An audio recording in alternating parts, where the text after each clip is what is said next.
Luego de entender el panorama global de los agrocommodities, es momento de entrar en las nuevas señales del mercado que establecen nuevas reglas del juego. Es por esto que en este episodio vamos a abordar cómo acuerdos internacionales, regulaciones emergentes y nuevos compromisos globales están definiendo la agenda de todas aquellas empresas que quieren operar con cadenas de valor sostenibles y libres de deforestación. Es por esto que hemos invitado a una experta como lo es Adriana Vargas, directora de la Dirección de Industria de la ANDI, para analizar cómo las empresas colombianas se están preparando a estas nuevas exigencias del mercado global. Bienvenida, Adriana. Muchísimas gracias por la invitación. Para mí es un placer y un honor estar aquí con ustedes. Gracias, Adriana. Bueno, y para entrar en materia, queremos iniciar esta conversación contigo, Adriana, y queremos que nos cuentes cómo está cambiando este panorama regulatorio a nivel global y qué implicaciones tienen estas transformaciones tanto para el comercio internacional como para la sostenibilidad de estas cadenas agroalimentarias. Sí, pues mira, la verdad es que hay muchísimos cambios que se han venido consolidando en la última década, los últimos 15, 20 años. Empezó con una transformación y como con una queja de la sociedad civil, que empezó a haber una serie como de eventos desafortunados. Entonces colapsa Rana Plaza, en Bangladesh, y cae todo este edificio, se mueren miles de trabajadores que trabajaban para multinacionales, y entonces empieza la sociedad civil, sobre todo de los países más desarrollados, empiezan a preguntarse, pero ¿esto por qué está pasando? ¿Qué tipo de marcas se estaban fabricando allá? Resulta que tal vez esta camiseta que yo estoy hoy utilizando, estos zapatos, estas medias que estoy yo utilizando fueron producidas en estos lugares y yo estoy pagando un montón de plata acá, pero tal vez no se está viendo reflejado en las condiciones laborales. ¿Por qué colapsa uno de estos edificios? Pero además no fue el único caso, y empezó, como te decía, a haber una serie de eventos desafortunados que llevó como a la sociedad civil a cuestionarse sobre este capitalismo salvaje y a exigirle como consumidores, exigir más, un capitalismo más consciente y más responsable. Y entonces yo digo que sobre todo ese momento, porque en ese momento justo estaba yo en la OECD en esas discusiones, y ese era el caso que venía siempre, y los países desarrollados decían, pero esto no puede estar pasando, no puede ser que nosotros tenemos un estándar aquí y otro estándar completamente distinto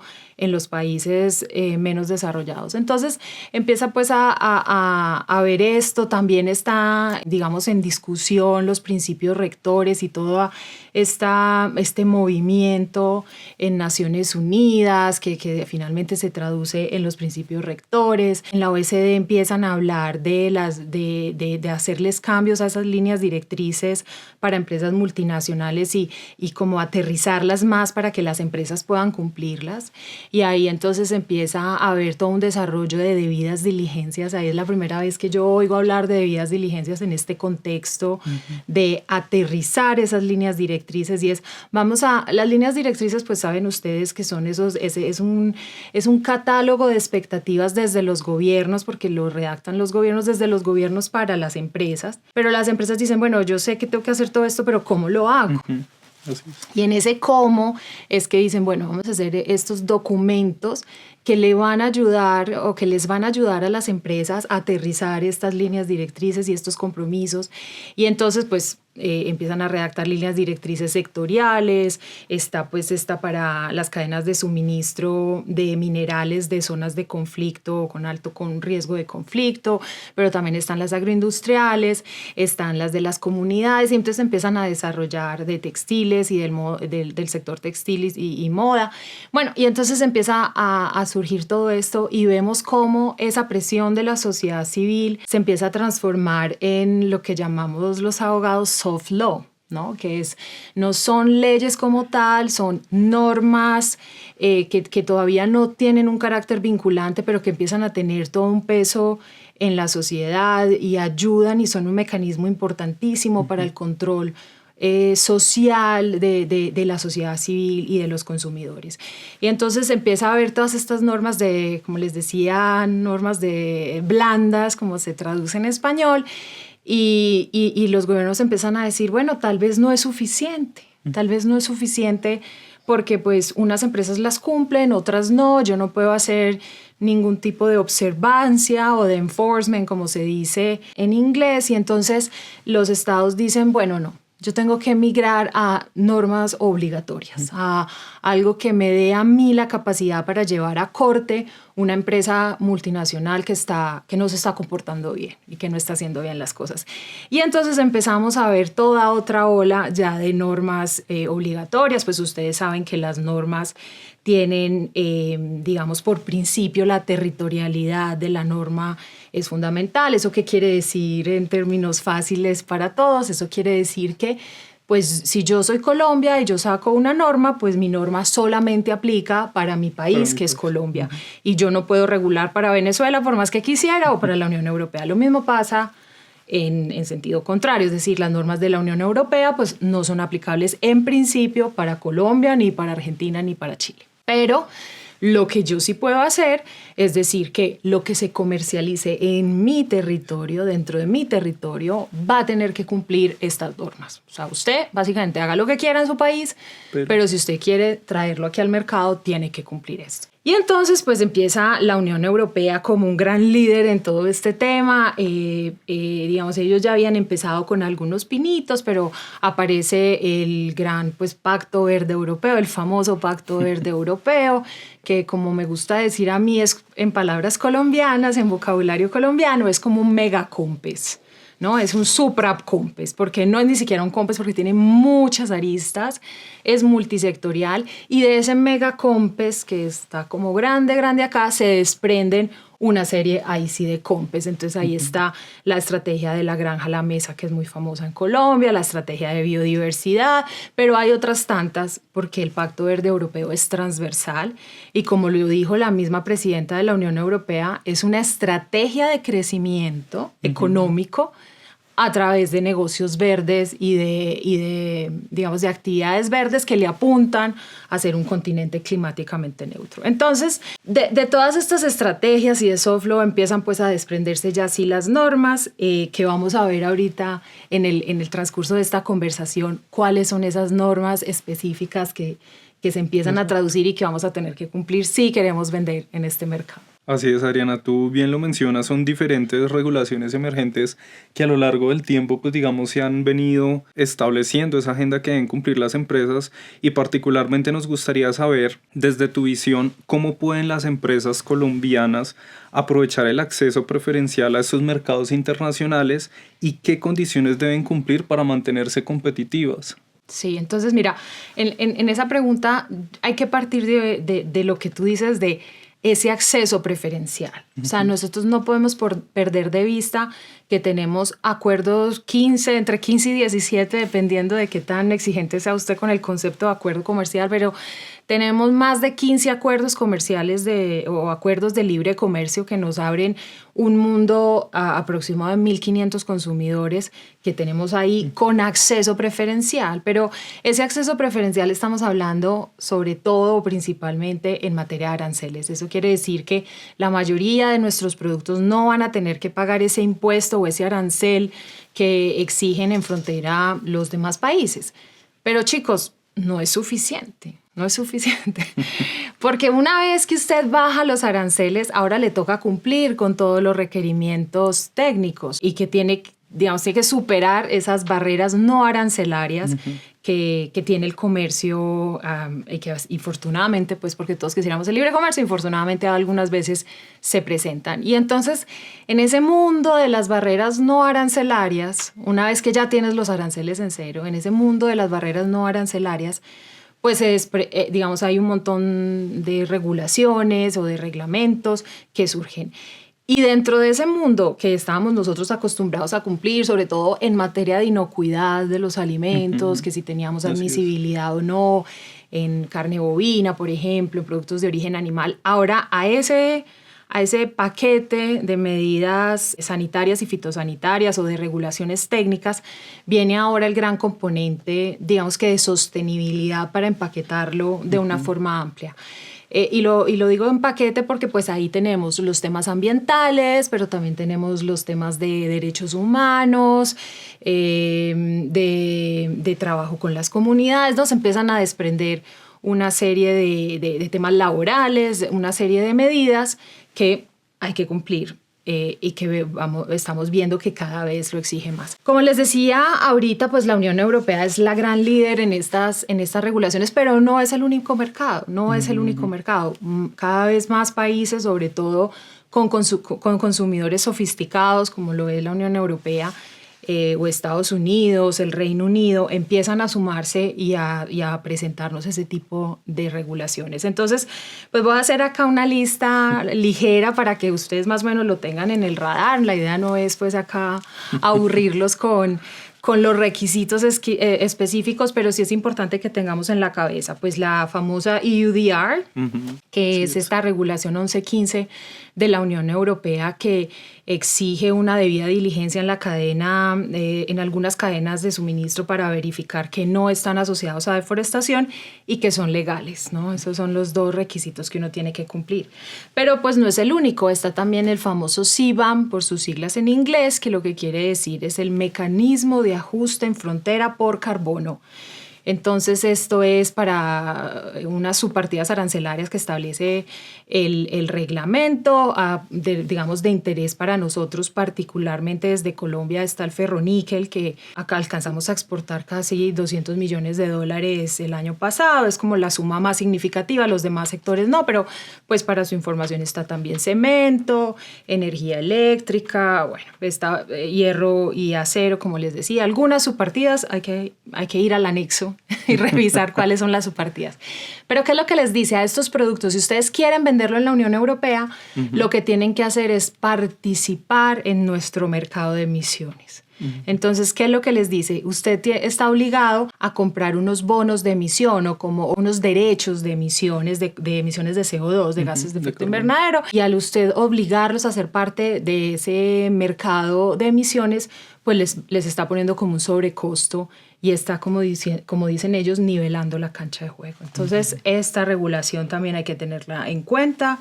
Está también la Unión Europea, desde hace varios años ha sacado una serie de directivas sobre reportes no financieros que deben dar ciertas compañías, y en esos reportes no financieros incluyen digamos, cada vez han sido más estrictos, y ahorita en el 2022, en la 2464, incluyeron el tema de sostenibilidad. Entonces teníamos, de hecho, por ejemplo, en la Andi nosotros teníamos un afiliado que me decía, mire, es que yo quiero cambiar yo exporto limón Tahití y quiero cambiar las cajas en las que exporto.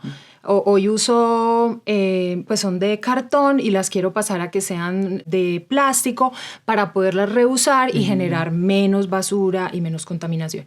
Y yo, muy interesante. ¿Por qué lo estás haciendo?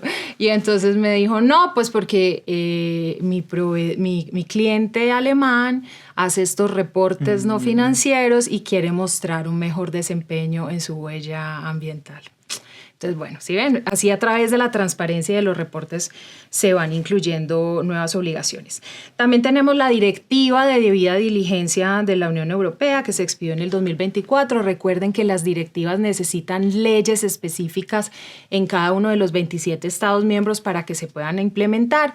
Entonces, estamos en el proceso de implementarlo. Ya había ejercicios de leyes de debida diligencia en algunos de los Estados miembros, como es el caso de Francia, que la sacó en el 2017, y en el 2022 que la sacó Alemania. Entonces a ellos les toca revisar la directiva y ver si es necesario hacerle algún ajuste para que quede dentro de los lineamientos que da la directiva, y los demás 25 Estados miembros tienen que sacar su propia directiva sobre debidas diligencias, y esas pues son obligatorias, pero están en ese proceso de transposición, hay que estar pendientes y ahí hay que cumplirlo pues obligatoriamente a cabalidad.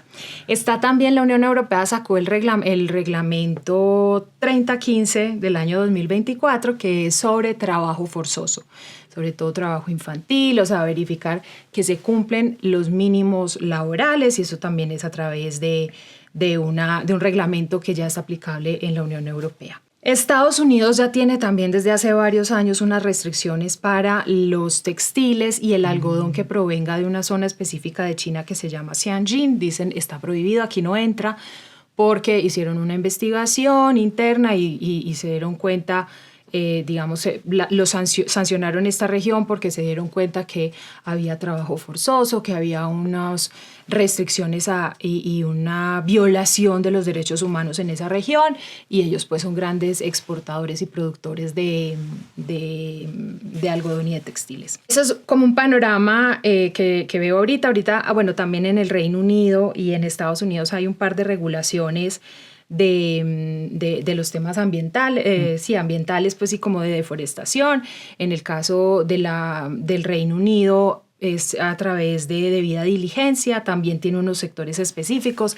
En ese caso no incluyen al café, está el aceite de palma, el cacao, bovino, cuero y soya. O sea que tiene un ámbito, un scope, un ámbito de cobertura distinto al de la Unión Europea, pero digamos que esa también existe ya desde el 2021, si mi memoria no me falla. Y en Estados Unidos hay también una regulación de madera para asegurar madera legal. Lo que pasa es que allá hay libertad probatoria. Usted demuestre cómo lo hace, pero asegúreme que su madera es legal. Ese es como un panorama general de cuáles son esas regulaciones en materia de sostenibilidad que veo yo ya concretas que tenemos que cumplir porque ya dejaron de ser voluntarias y son obligatorias.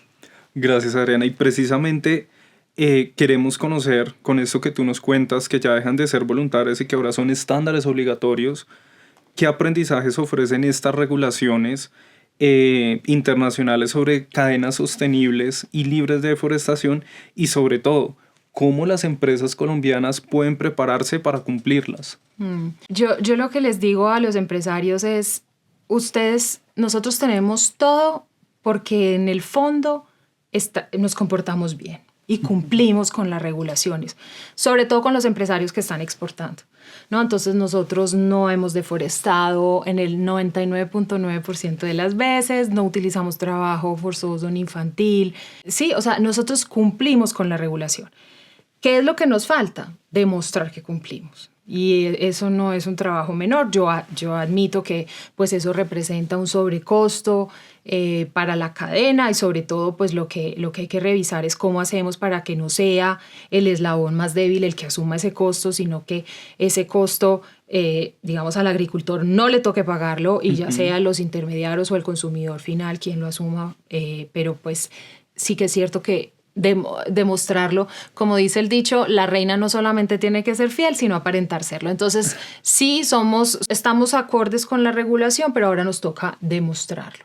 Y en este proceso de trabajo que hicimos nosotros desde la ANDI para ayudar a nuestros empresarios a cumplir con esta regulación de deforestación, yo creo que aprendimos que no hay enemigo malo, no hay enemigo pequeño, ¿sabes? Porque nosotros siempre pensamos que el gran reto era el tema de deforestación y que era lo más difícil, que teníamos que cumplir con que no deforestamos y que eso estaba súper difícil, y que la geolocalización y que cómo vamos a hacer, que las imágenes satelitales, que es muy costosas.